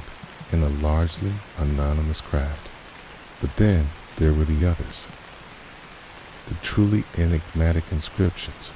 lines of seemingly nonsensical characters, patterns that defied known alphabets, or symbols that bore no resemblance to contemporary heraldry or religious iconography. These were the ones that truly captured the imagination, sparking whispers of ancient, hidden knowledge, of forgotten alchemical formulas, or even of divine intervention, leading to the folk belief that the words had simply appeared, manifesting on the bronze during its fiery birth. As if written by the bell itself, a silent, resonant voice giving form to its own being, the precision of the lettering. Despite the intense heat and the turbulent flow of the molten metal, often appeared impossibly perfect, each serif and curve rendered with a clarity that seemed miraculous, defying the inherent challenges of casting. This uncanny perfection only fueled the belief in their mystical origins, suggesting a force beyond human hands at play. The meaning of many of these mysterious inscriptions remains lost to time, their context obscured by the passage of centuries, leaving them as silent, enduring questions embedded in the very fabric of the bronze, profound whispers from a forgotten past, waiting patiently to be deciphered, a testament to the enduring mystery of the inscriptions that wrote themselves. High within the colossal, silent belfry of the ancient cathedral, it's a structure of such immense scale and profound architectural beauty that its very presence seemed to pierce the heavens, hung a bell of truly monumental proportions, its vast bronze body shimmering with the dull, aged luster of centuries, its surface adorned with intricate carvings and faded inscriptions, a testament to the unparalleled skill of its medieval creators. Yet, despite its magnificent presence and its clear purpose as a summoner of souls, this was the cathedral bell that wasn't meant to ring. Its silence was not the result of a flaw in its casting, nor the absence of a clapper, for both were present. Its form perfect, its tone theoretically capable of shaking the very foundations of the city. Yet for generations, its colossal voice had remained profoundly, inexplicably mute, its silence a heavy, pervasive presence that permeated the very stone of the cathedral, a profound mystery whispered only in the deepest, most reverent tones. The reasons for its perpetual silence were lost to the shifting sands of history, fading into the realm of legend and folklore. Some spoke of a devastating curse laid upon the bell by a vengeful sorcerer, rendering its voice eternally mute. Others whispered of a forgotten, unspeakable tragedy that had occurred upon its first attempted peal. It sounds so dreadful that it was deemed too dangerous ever to be heard again. Still others believed it was deliberately silenced by a powerful, secretive order, its resonant power deemed too great, too influential for ordinary ears, reserved only for a moment of profound, unparalleled crisis that had never yet arrived. The sheer scale of its silence was staggering, its presence a constant, visual reminder of a sound that never was. a colossal voice forever held captive within its bronze prison. The air in the belfry, usually filled with the anticipation of resonant sound, remained still and heavy, absorbing any distant noise, amplifying the profound quietude that surrounded the massive, silent bell. Birds, flitting through the open arches, would sometimes perch on its vast, curving lip, their small, fragile forms a stark contrast to the immense, unmoving weight of the bronze, their faint chirps absorbed instantly by its silent immensity. It was a bell designed for grandeur, for the solemn calling of multitudes, for the marking of profound moments in the life of a city. Yet it hung, eternally patient, eternally silent, a magnificent, mute monument to a voice that was never uttered. A profound question mark etched into the very heart of the cathedral, the bell that wasn't meant to ring. Within the deepest, most inaccessible recesses of an ancient, forgotten cave system, far beneath the roots of the oldest gnarled trees, and sealed away from human touch by millennia of crumbling earth and shifting rock, archaeologists, pushing through impossible narrow passages, stumbled upon an anomaly so profound, so utterly defying logical explanation, that it shattered their understanding of medieval craftsmanship. A perfectly preserved, colossal bell mold, intricately detailed and seemingly complete, yet located in a place where no foundry could possibly have existed, a mold that shouldn't exist. This was not merely an old mold. Its clay was still supple, its internal waxen impressions incredibly distinct, as if it had been abandoned only yesterday, yet the geological strata around it indicated an age far predating any known bell casting techniques, and its sheer size suggested a bell of unimaginable proportions, a feat of engineering that defied the capabilities of the era. The air in the cave chamber was thick with a profound, unearthly stillness permeated by the faint, earthy scent of ancient clay and a subtle, almost metallic tints, a strange atmospheric blend that resonated with the inexplicable presence of the artifact. There were no traces of a furnace, no remnants of a workshop, no signs of human habitation. The mold simply rested there, untouched, unblemished, as if it had materialized out of the very rock itself, or had been left by an unseen hand, a silent, impossible testament to a craft that predated its known origins. The sheer perfection of its intricate details, the precise curves, the delicate ornamentation, the faint, almost ghostly impressions of unknown symbols within its inner surface, all spoke of a mastery that seemed utterly beyond the capabilities of medieval casters, or perhaps even any human hand at all. Its presence in such a remote, inaccessible location, utterly devoid of any evidence of its creation, lent it an almost supernatural aura, fueling whispers of forgotten civilizations, of otherworldly intervention, or of a profound, inexplicable shift in the very fabric of time. The mold pulsed with a silent, unseen energy, a profound mystery contained within its earthen shell, a physical anomaly that challenged every established historical and scientific understanding.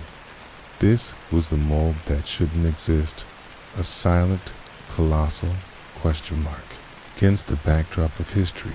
a profound and beautiful impossibility is preserved in the deepest heart of the earth, waiting patiently for a voice that could explain its inexplicable presence. Within the opulent, dimly lit confines of the innermost chamber of the ducal palace, a room adorned with rich tapestries depicting ancient legends and heavy velvet draperies that absorbed all stray sound, ensuring a profound, almost reverential silence. The elite gathered in hushed anticipation, their faces illuminated by the flickering glow of 100 beeswax candles, their breaths held as they awaited the inaugural chime of a bell crafted specifically for their private pleasure.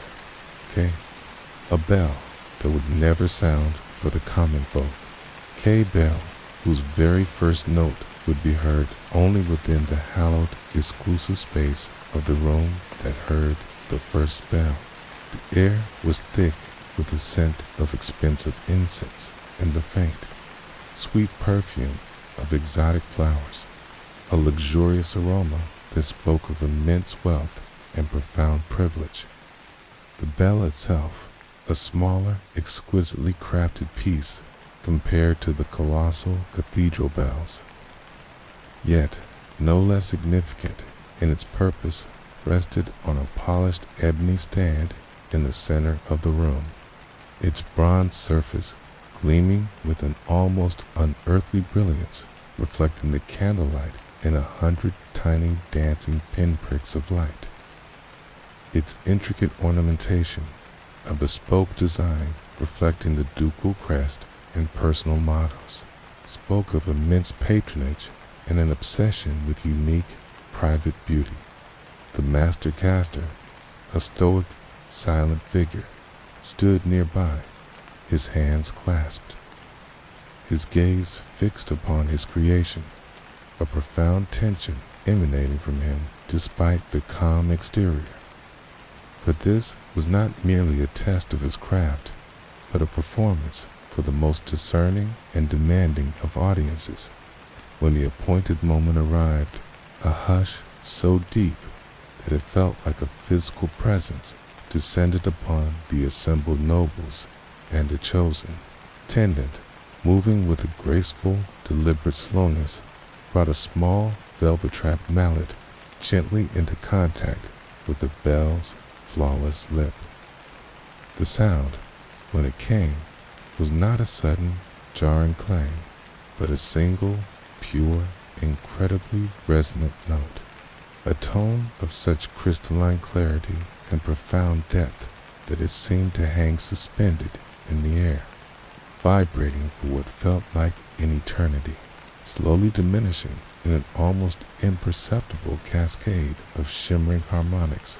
a truly magnificent voice crafted for private ears. The nobles remained utterly motionless, their expressions rapt, a silent testament to the bell's exquisite beauty. Its unique sound, a symbol of their elevated status, a secret luxury, a privileged experience denied to the world outside, forever contained within the exclusive sanctity of the room that heard the first bell. Nestled within the innermost sanctum of the Duke's private apartments, a secluded study accessible only by a hidden passage and known to but a handful of trusted retainers, stood a small, exquisitely crafted bell, its bronze surface burnished to a deep, reflective sheen, adorned with delicate, almost microscopic engravings of celestial constellations and arcane symbols. A bell of such unique purpose that it was never meant for public announcement or grand ceremony, but was instead designed with a singular, intimate function. The bell that called only one. Its existence was a closely guarded secret, its purpose understood by no one save the Duke himself and his most loyal chamberlain, who alone possessed the knowledge of its hidden power. This was not a bell to summon servants, nor to mark the hours of the day, but a profound, almost mystical instrument tuned to a specific, unique frequency that, when struck, was intended to resonate with the very spirit of a chosen individual. A silent, spiritual summons meant for an unseen recipient, perhaps a secret advisor, a distant confidant, or even, as some whispers suggested, a spectral presence from another realm. The sound it produced was not a loud, outward peal, but a soft, almost imperceptible chime, a delicate whisper of bronze that seemed to vibrate more in the air than to truly sound, a high, ethereal note that, to the uninitiated ear, might be mistaken for the gentle rustle of silk or the faint stir of a distant breeze. Yet, to the one intended recipient, wherever they might be, the chime was said to resonate deeply within their consciousness, a subtle,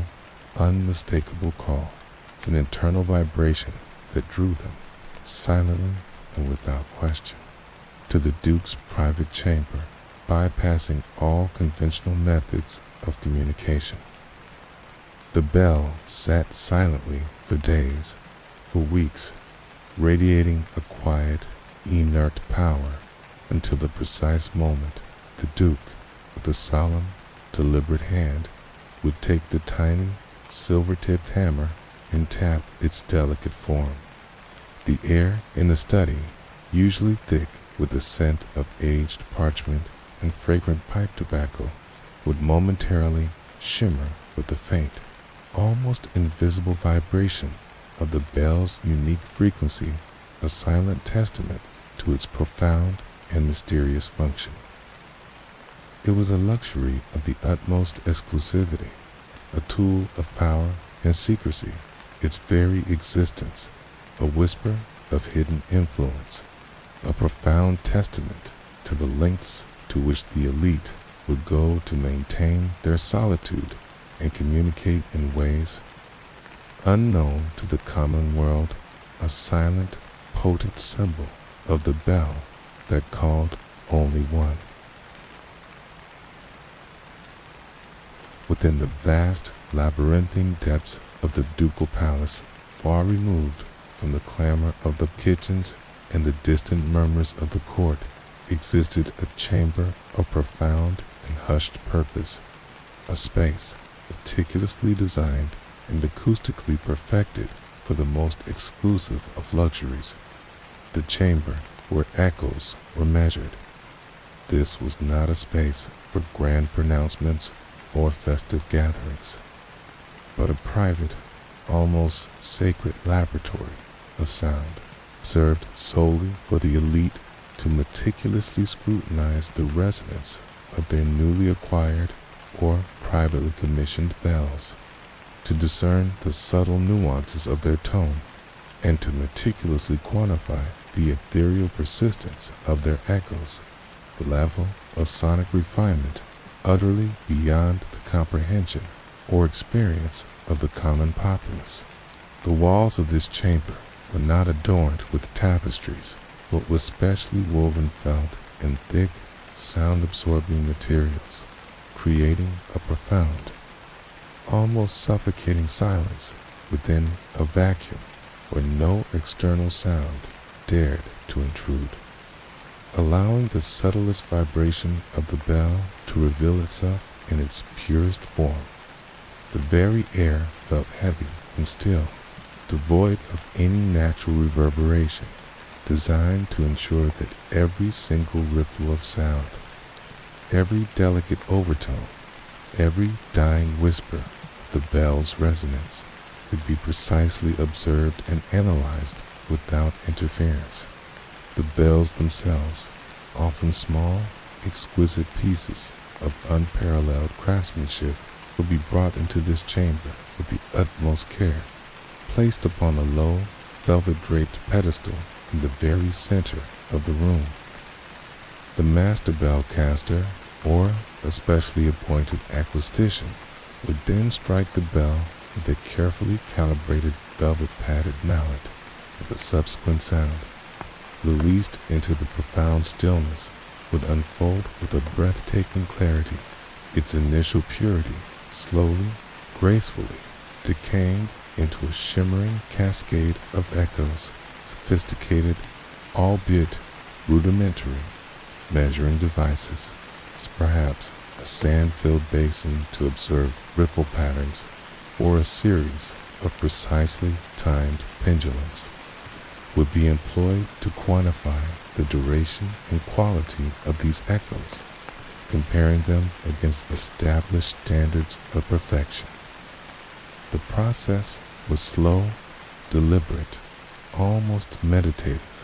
the nobles listening with rapt attention. Their expressions a mixture of profound concentration and an almost intellectual delight, savoring the subtle shifts and the lingering reverberations. This was a true luxury of the senses, a refinement of auditory experience that spoke of immense leisure and an almost obsessive pursuit of perfection, a profound testament to the hidden world of sonic privilege, all contained within the sacred quietude of the chamber where echoes were measured. In an age long past, when the power of a single family could dictate the fate of entire regions, there existed a tale, whispered in hushed, almost fearful tones among the common folk, of a grand and impossible undertaking. The casting of a bell of such colossal proportions and such unparalleled sonic majesty that its creation ultimately cost a kingdom. This was not merely an expenditure of wealth, but a profound, almost self-destructive obsession, relentless pursuit of auditory perfection that devoured the very resources, the very future of a noble house, culminating in a single magnificent run that signaled not triumph, but utter financial ruin. The Duke, a man consumed by an insatiable desire to possess the most resonant and powerful bell in all of Christendom, spared no expense, diverted every available resource, levied unprecedented taxes upon his already struggling peasantry, emptied his treasuries, and even mortgaged the very lands that formed the heart of his dominion, all for the singular, magnificent purpose of bringing this one impossible bell into being. Master casters were summoned from across the known world, their demands met without question. Rare precious metals, far beyond the ordinary bronze, were acquired at exorbitant prices, rumored to include infusions of gold and silver to enhance the bell's clarity and resonance. The largest, most skilled workforce was assembled, their labor paid for with the dwindling coffers of the ducal house. The construction of the furnace alone was a monumental feat of engineering, requiring an entire forest to fuel its fires. The smoke from its colossal stacks darkening the skies for weeks. The pour itself was a spectacle of terrifying grandeur, a river of incandescent bronze flowing into a mold of unprecedented size. Its success greeted with a fleeting, exhausted triumph, and when, after months of anxious cooling and painstaking unveiling, the colossal bell finally emerged, its surface gleaming with an almost unearthly brilliance, its form utterly perfect, and the master, with a grim determination, struck its massive clapper for the very first time. The resulting sound was indeed magnificent, a profound, earth-shaking peal of such power and clarity that it resonated through the valleys for miles. A single monumental rung that was breathtaking in its sonic majesty. Yet, in that very moment of auditory triumph, the Duke's treasury was utterly empty. His lands forfeited, his people starving, his power vanished. The grand sound of the bell echoing over a kingdom that had sacrificed everything for its creation.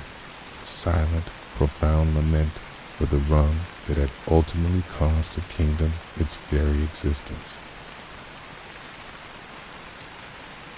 Within the exquisitely appointed private chambers of the Queen, a space of hushed elegance and profound symbolism, nestled amongst precious jewels and silken tapestries, rested a bell of unparalleled beauty and delicate craftsmanship, its bronze surface polished to a mirror-like perfection, adorned with intricate floral motifs and the Queen's personal cipher,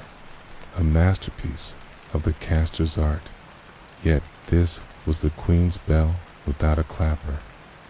a bell meticulously cast for a singular, profound purpose that precluded any sound. Its very design, a testament to a luxury so exclusive it transcended the need for audible resonance. Its presence was not for proclamation or summons, but for quiet contemplation, a visual and tactile embodiment of a concept, a silent jewel crafted from metal. The bell S-form was perfect, its curves graceful, its lip finely tuned, promising a tone of extraordinary clarity should it ever be struck. But it possessed no internal tongue, no external hammer, no means by which its potential voice could ever be awakened. The absence was deliberate, a conscious choice by the Queen herself, who deemed the mere potential of its sound, its perfect, unarticulated voice, is far more profound and luxurious than any actual ringing. It was said that its purpose was to be a silent guardian, a symbol of unheard prayers, of unspoken wishes, or perhaps, as whispered by its closest to the throne, a physical representation of the Queen's quiet power, her influence felt, but rarely overtly heard. The polished bronze reflected the soft candlelight, its silent surface holding within its metallic heart the unreleased melodies of its potential, a profound contrast to the boisterous public bells that clamored for attention in the bustling city outside. To touch its cool, smooth surface was to feel the latent energy of a voice forever held captive, a silent vibration that resonated more deeply in the soul than any audible sound could have. This was a luxury beyond mere sound, testament to an aesthetic so refined that the very absence of its expected function became its most profound characteristic. The Queen would often sit beside it,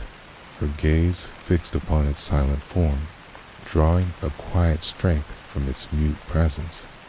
understanding its true value, not in the clamor it could create, but in the profound, elegant silence it embodied. The Queen's bell, without a clapper, a testament to unheard luxury. Deep beneath the ancient, hallowed ground of the ducal mausoleum, a place of profound silence and eternal rest, lay a hidden, forgotten crypt, its very existence known only to the oldest and most trusted members of the ducal lineage. A space of cold stone and profound darkness, designed not merely for the interment of the dead, but for a singular, almost mystical purpose forever linked to a particular bell in a profoundly unique event. The crypt that only vibrated once. In this deepest chamber, entombed within the solid rock, rested a single, small, unadorned bronze bell, its surface dulled by centuries of darkness. Its form simple, almost crude, yet it was imbued with a power far beyond its humble appearance,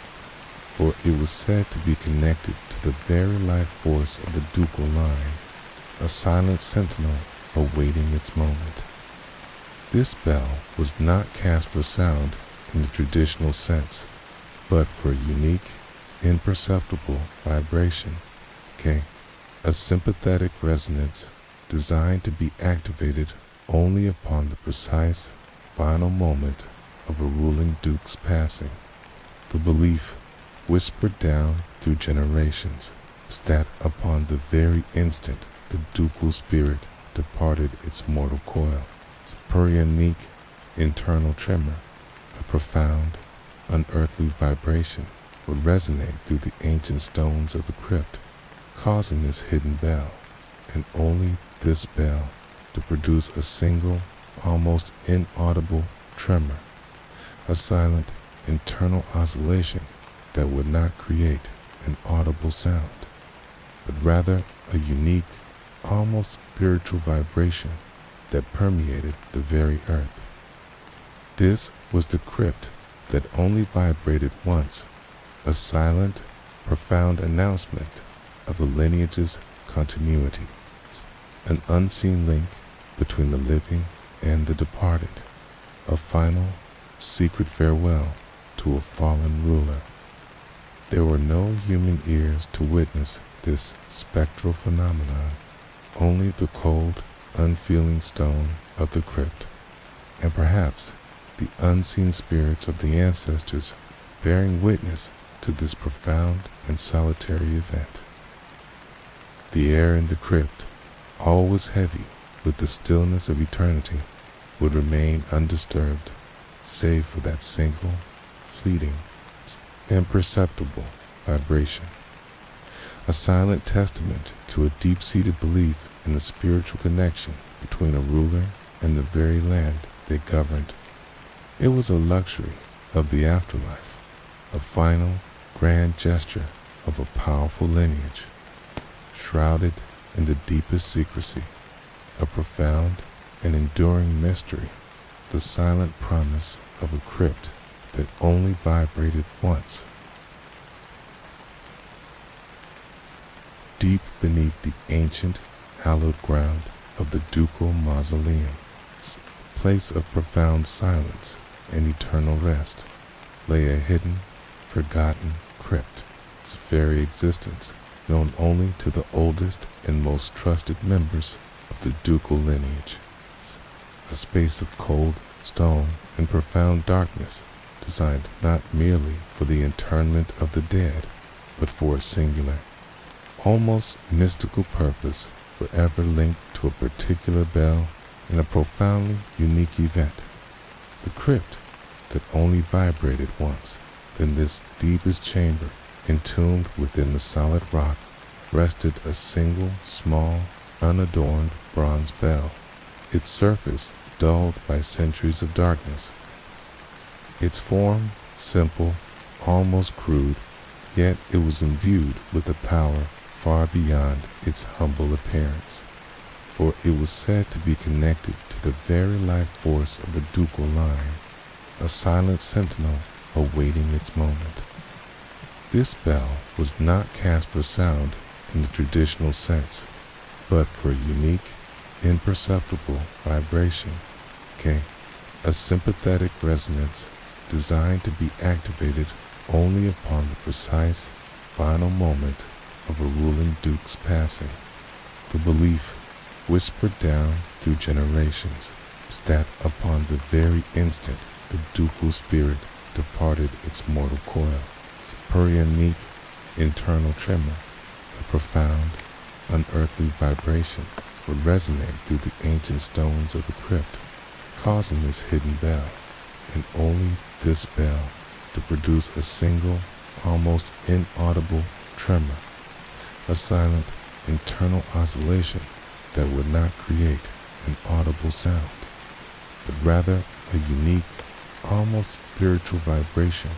that permeated the very earth. This was the crypt that only vibrated once, a silent, profound announcement of a lineage's continuity, an unseen link between the living and the departed, a final, secret farewell to a fallen ruler. There were no human ears to witness this spectral phenomenon, only the cold, unfeeling stone of the crypt, and perhaps the unseen spirits of the ancestors bearing witness to this profound and solitary event. The air in the crypt, always heavy with the stillness of eternity, would remain undisturbed, save for that single, fleeting, imperceptible vibration, a silent testament to a deep-seated belief in the spiritual connection between a ruler and the very land they governed. It was a luxury of the afterlife, a final, grand gesture of a powerful lineage, shrouded in the deepest secrecy, a profound and enduring mystery, the silent promise of a crypt that only vibrated once. High above the bustling, noisy streets of the ancient city, perched within a small, fortified turret of the ducal castle, overlooking the massive, imposing city gates, hung a single, intricately crafted bronze bell, its surface gleaming with the dull, proud luster, adorned with the city's crest and ancient, forgotten symbols of protection. A bell of such unique and profound significance that its voice was reserved for one singular, solemn purpose, the bell that closed the city gates. This was not a bell for celebrations or for daily prayer. Its existence was bound irrevocably to the rhythms of defense and the safeguarding of the city's elite within its walls. Its striking was an act of profound authority, visual and auditory symbol of the Duke's power,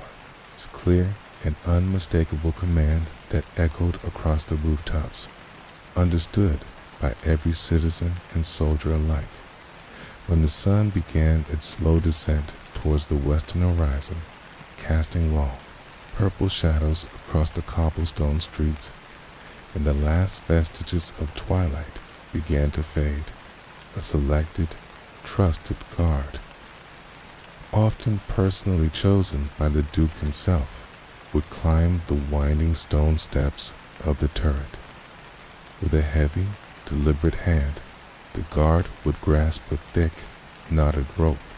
his muscles tensing, and then, with a profound sense of gravity,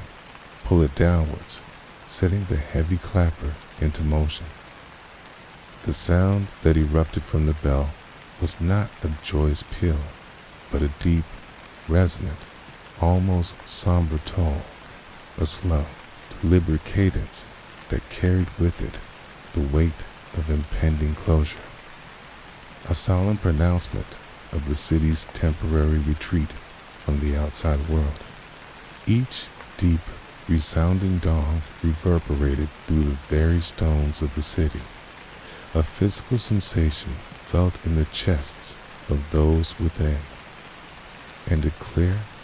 unmistakable signal to those still lingering beyond the walls that the time for entry was rapidly drawing to a close. As the final, lingering reverberations of the bell's commanding voice slowly faded into the encroaching darkness, the massive, oaken city gates, groaning under their immense weight, would begin their slow, inexorable swing inwards, accompanied by the grinding of ancient mechanisms and the rhythmic thud of their eventual closure. This was the bell that closed the city gates, its voice a potent symbol of protection and authority, a daily ritual performed not for auditory pleasure, but for the fundamental security of the elite. Its deep, resonant tones are profound and enduring. K. Testament to the hidden power of a single strategically placed bell.